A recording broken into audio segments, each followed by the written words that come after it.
magkakaroon sila ng boses sa Kongreso. Ito'y matapos silang makapagsubmit ng kanilang application sa COMELEC bilang party list group.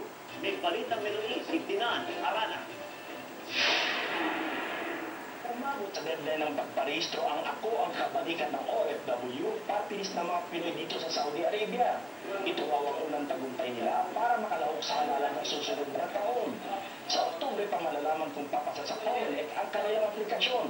Pero ngayon pa lang, umaasa ang grupo na ma-upload ng kanilang partido dahil para ito sa kapakanan ng mga OFW.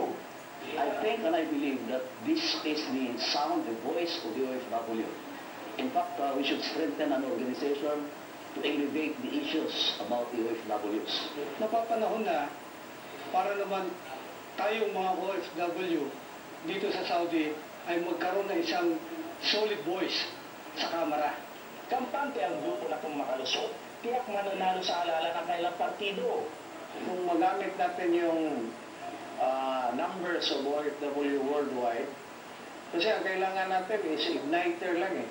Wala rin ibang dadamayan kundi kapwa OFW din, lalo na sa paglutas ng katakot-takot ng mga problema nila. Kaya kung sakaling ang aming grupo papalaring may representa ang OFW sa Kongreso, iisa-isayin namin yung mga problemang yun.